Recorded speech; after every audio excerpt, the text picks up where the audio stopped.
All right, hello everyone. We are doing our podcast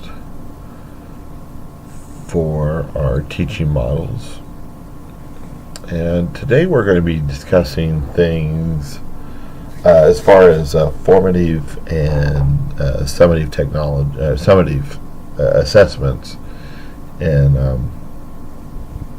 particular CTE classes. But we'll probably be dipping our toes into some of the other examples as well too as we move along.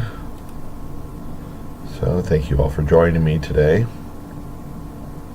How we're going to do this is we are going to go over some of the information I have found online and read through it and talk about it and discuss it and give my opinions on it and what I have found.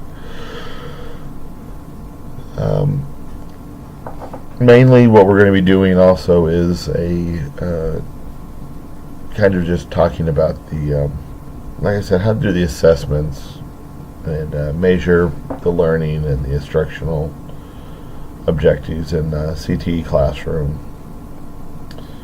Also figuring how to integrate authentic, formative, summative, and technology-based assessments into the CTE classroom as well too.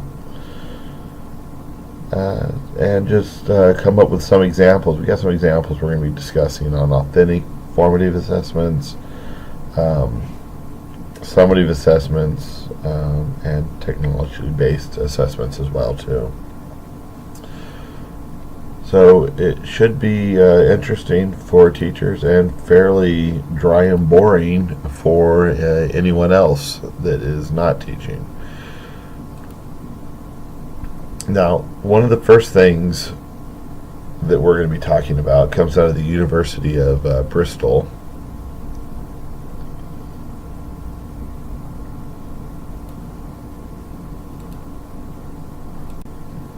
This just actually comes out of their graduate school of education, and it is a paper that's talking about integrating the formative and the summative through technology enhanced assessments.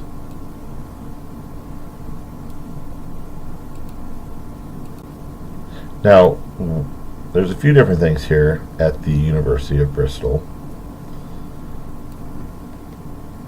Now, just right off the bat, they start talking about how the current thinking on formative and summative assessments are. You have to apologize. I have to apologize. You'll have to excuse me. I've lost my voice a little bit between one of my jobs that I have and then my teaching job as well too. So you'll have to bear with my smoky, raspy voice, but I'm sure we can get through it. Anyways, so the current thinking on formative and summative assessment, according to the University of Bristol, would be both formative and summative assessments are deeply embedded in current education systems. That's true. Now, however, whilst formative and summative assessments serve distinct educational purposes, they do not necessarily need to be seen as an exclusive process. Now, summative assessments is seen as assessments of learning and result in accreditation and judgment of the learner. And formative assessment is known as assessment for learning. It provides ongoing feedback to teachers and learners to support learning and the learning process. Now, the outcomes of summative assessments, such as national standardized tests, are used to grade individual students and also provide data for monitoring performances at education level. Now, they institute the national level as part of the political drives for increasing the standards in education, yada, yada, yada. That sounds like a lot. What they basically are saying is that these summative tests are used to make more tests. Education systems and policies prioritize these high-stake assessments. Now, however, summative assessments have been criticized for simply measuring students' recall and learned facts rather than providing useful reflection of learning. And honestly, I remember that going all the way back to the Iowa Test of Basic Skills back in my days of coming up, where not just that, but I saw it with my kids too when they were in elementary school, and I see it all the time in high school, where we're not actually teaching the kids the subjects. We're just teaching them the test. We're not teaching them to learn what needs to be learned. We're just teaching them to pass the test. And that hampers the effective learning by emphasizing grades, leading to high levels of pressure on students and teachers. God knows that's true. And in turn results in an over-reliance on transmission,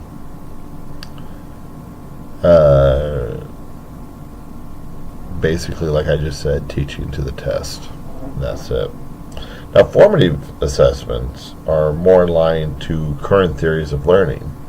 Now, this reflects a move away from the knowledge transmission and positions the learners and the students as active agents in the learning process. Now, formative assessments practices are designed to be an integral part of learning experience and support students to understand their process. A significant body of research has demonstrated that formative assessments promotes better learning outcomes, increased learner motivations, and deeper understanding of content. Yet summative assessments remain disconnected, leading to questions over relevance and integrity. Now, as a brand new teacher, I know I harp on that a lot, but you got to understand, these kids are going through it for their first time as well, too. So, as a brand new teacher, we started using the formative and the summative, but I had no idea what it meant. And after reading the University of Bristol's paper here,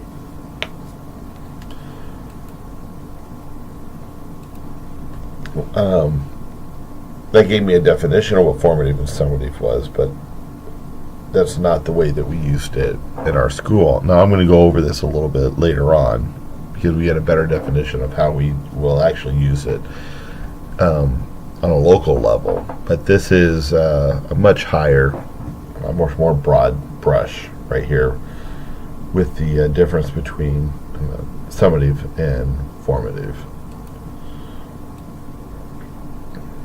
Now, again, the University of Bristol, they go on to tout the benefits of integrating the assessments. And the integration of the summative assessments with the formative practices, they say, can make the assessment process more meaningful for students by providing regular feedback that supports learning whilst also contributing towards an overall picture of their learning. Integrating summative assessments into the learning process can also make it more authentic as well.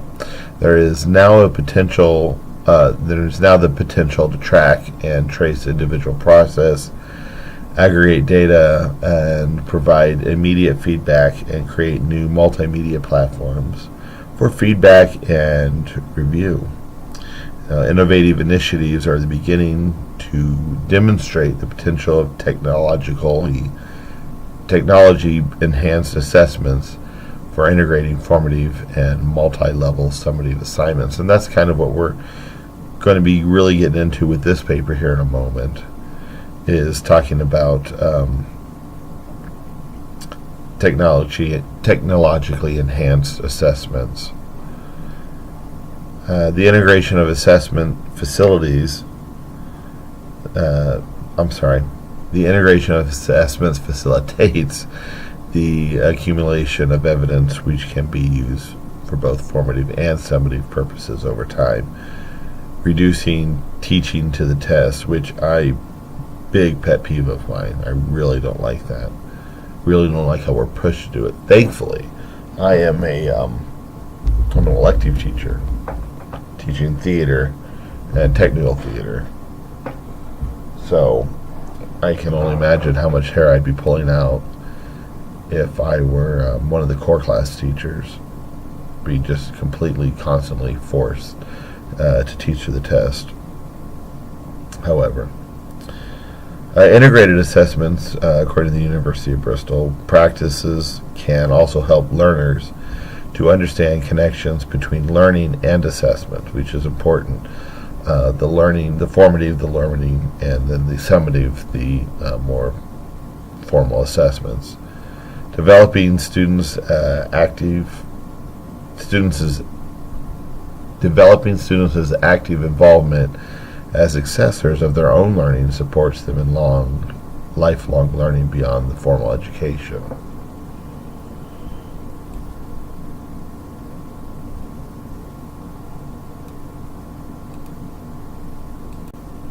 Now, they go into a lot of different talking points, but I'm not going to get into those for the sake of time.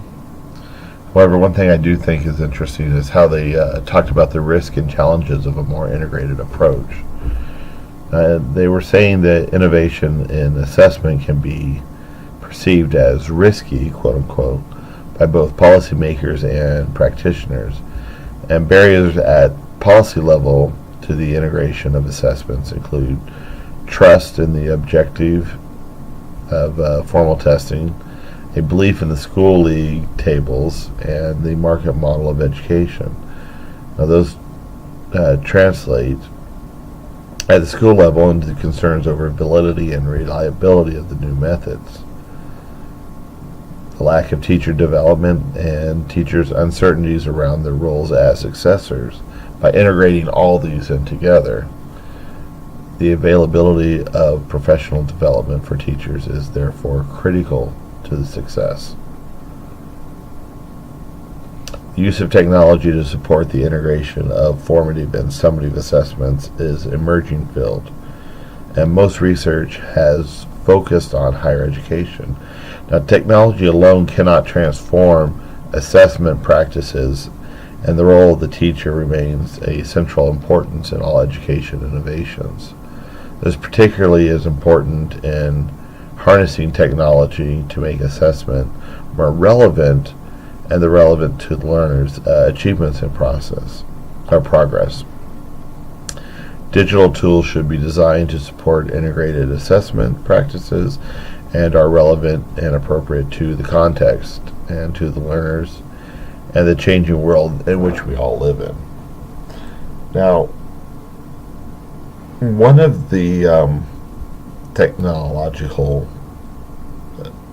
assessments that they've come across that they were talking about was something called Quest Atlantis, if you haven't heard of it. Now, what Quest Atlantis is, it's a virtual environment, and it's a game-based design that supports inquiry-based learning in an ecological science area. So what will happen is the students that are usually, it's targeted for students that are aged 9 to 16. What they do is a lot like a Sims sort of look to it, or maybe even like a World of Warcraft sort of look, but set in present day. But students ages 9 to 16, what they do is they undertake quests, and this includes both online and offline activities, and they have storylines that inspire social interaction as well too. And the teachers design and initiate the quest, which is really cool. So it's actually tailored to whatever the teacher happens to be teaching. And they also are able to get feedback online and capture, this is the important part, that captures all the assessment data, all through the medium of the game. And an online teacher toolkit also is there to help manage all the students' progress and submissions. Now, the interesting thing about the Quest Atlantis is that a recent study found that classes using Quest Atlantis showed larger gains in understanding and achievement than those that did not. And the students who engaged more with the environment's formative feedback showed even greater gains as well, too, which is basically the entire a good chunk, about a third of what we're talking about in this particular podcast right here. And that is a study that was done by Hickey, DT, and the Intergram / global. And the is 2009, Designing Assessments and Assessing Designs in Virtual Education Environments, in the Journal of Science Education Technology, 18 pages 187 through 208. Feel free to look that up for a little light reading. Now, so that was the University of Bristol's take on how do you integrate formative and summative, especially using technology as well too. Now, we're going to bop on over here to the Yale Center for Teaching and Learning, and their views of formative and summative is a little bit more of what we actually use in our classroom as well too. Now, what they're saying there, and this is once again the Yale Center for the Teaching and Learning. It's at their website. Formative and summative assignments. I guess I can give the website ctl.yale.edu/formative-summative-assessments. And what they're saying is assessments allow both the instructor and the students to monitor progress towards achieving learning objectives. Formative assessments refer to a variety of assessment tools, all pursuing the same educational driven goal, to help form or shape the student's learning. Formative assessments seek ultimately to improve the classroom results, the teacher skills, and the ability of the students' achievements of the instructional objectives by improving the tools. Now, summative assessments are used to evaluate the student's learning, knowledge, and proficiency or success at the conclusion of an instructional period. Typically, summative assessments are given at the end of a unit, course, or a program. Summative assessments are almost always formally graded and often heavily weighted. Formative and summative assessments can and should be used in conjunction with each other. Now, as I said earlier, we do use formative and we do use summative grades, and our grades are weighted with the formative being 20% and the summative being 80%. So we're on the 80-20 weight. Now, last year as a teacher, when we started doing all this, I think they started the year before, but for me as a new teacher, they said, oh, well, you make summative and you make formative classes or assignments.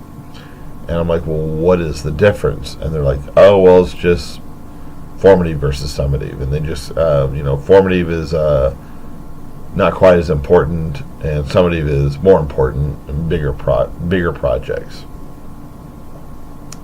I had no idea. So, and going through these courses, I'm starting to learn a little bit more. But it wasn't just that I didn't know either, because okay, I am a first-year teacher, and that's fine. But there were other teachers in there with me that were teachers that had been teaching for years, veteran teachers, and they were just looking at each other like, what are we doing as well too? And the definition of the difference between formative and summative was blurred and muddied, to say the least. That's why I did like this website here at the Yale Center for Teaching and Learning, because it gave you a little bit better breakdown of the difference between formative and summative that I don't get from my colleagues at my school. Formative would be things such as in-class discussions, clicker questions, low-stakes group work, weekly quizzes, a minute reflection, writing assignment, journaling, homework assignments and surveys. Whereas a summative would be instructor created exams, just exams, standardized testing, final projects, final essays, final presentations, final reports, and so on and so forth. Now, the formative assessment can also vary across several different dimensions. They can be informal versus formal, for instance, curriculum embedded versus standalone, spontaneous versus planned, oral versus written, brief versus extended as well too. Come down here. Now, what I did like here at the Yale Center for Teaching and Learning is that we do get a number of examples of and recommended strategies for formative assessments. Now, ideally, formative assessments strategies should improve teaching and learning simultaneously. One way instructors can help students grow as learners is by actively encouraging students to self-assess their own skills and knowledge retention, and by giving clear instructions and feedback. Following are summaries of Nicole and McFarland-Dix 2007 7 principles with some additions and adaptations, both by the Yale Center and by myself as well too. Now, the first thing they talk about as far as recommended strategies is keeping clear criteria for what defines good performances. Explain to the students the criteria for a grade A paper and what a grade B paper is, and C paper, and so on and so forth. You want to encourage students' discussion and reflection about the criteria in class.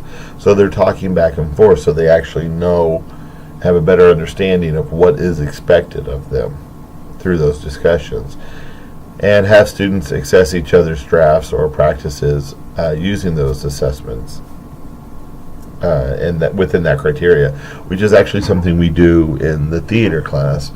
We will have, if a group is up there doing pantomime or individuals are up there doing their monologues, we will have the teachers, the instructors such as myself, doing the official grading. But then we will also have the students. We'll have students down there. We usually pick like 3 students at random with each different performance, and they go down there and they will evaluate the students as well too. So they get a better understanding of what they how the evaluation process goes, so they can implement that and apply that to their own performances, and they get a better understanding of a little bit more critical thinking of evaluating the other students and their performances as well. Encourage students' self-reflection, which is something I don't believe happens enough anymore. Kids get so wrapped up in things such as, it's not right there in their phones.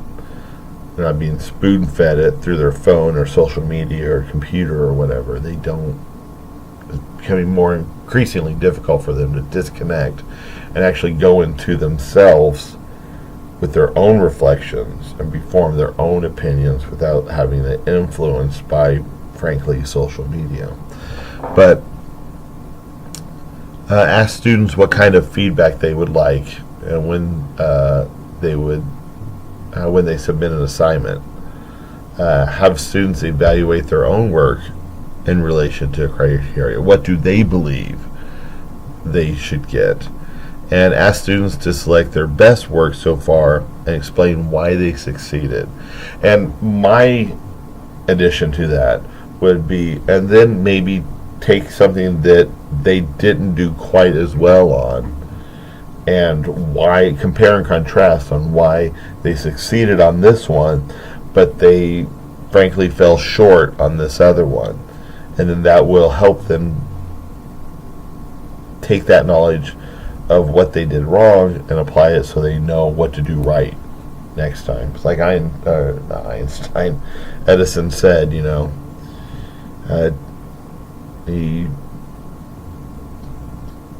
took him 1,000 light bulbs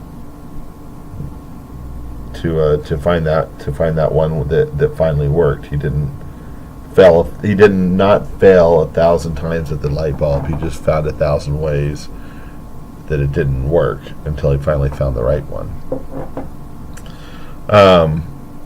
Give students detailed, actionable feedback. Provide specific feedback, especially in relationship to the predefined criteria, which we discussed earlier, before the final submission. Offer corrective advice, not just evaluations, and sometimes use technology as well to use online quizzes, which give instant feedback and can be taken unlimited times. We do online quizzes.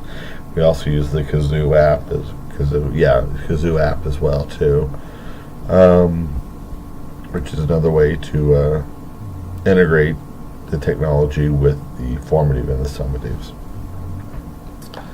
They also encourage teacher and peer dialogue around the learning, promote positive motivational beliefs and self-esteem.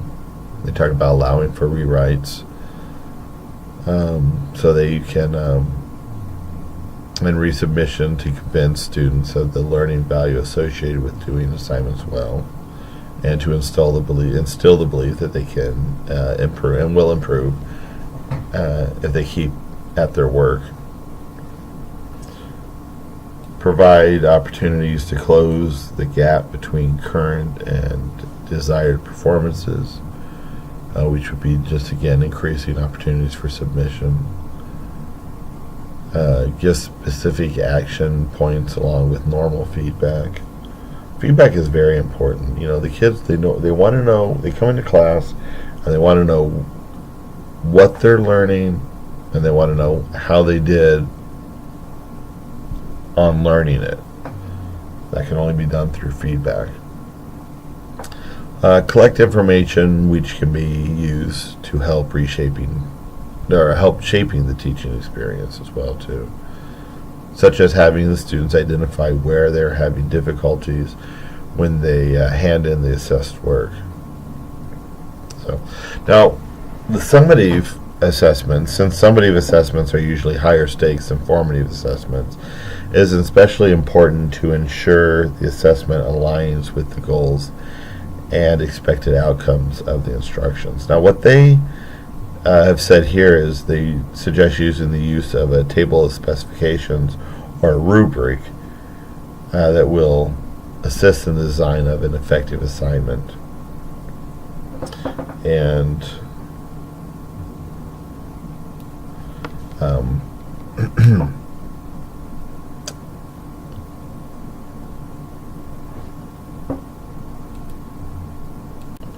now the other thing real quick I wanted to go over is Dick Jones did a blog over the CTE Technical Assistance Center of New York. It was published on March 14th of 2017. And in there he gave some recommendations as well too. There are 5 key recommendations for CTE teachers and instructional leaders providing high quality assessments. Align the level of assessments to the degree of rigor and relevance that you expect of the student. And he talks about the rigor/relevance framework, which is something that was designed by Willard R. Daggett, the founder and chairman of the International Center for the Education. I would look it up. That would be the rigor/relevance framework. Readiness requires skills, knowledge, and behavior, so work towards a balanced assessment that measures not only what students know, but what they can do with behaviors as well. Use effective rubrics, use grading practices that lead to proficiency, and provide feedback for learning with varied formats, with frequent formative assessment. So that about does it for us. I want to thank you for joining us, and I hope that this helped everyone out. Thank you very much.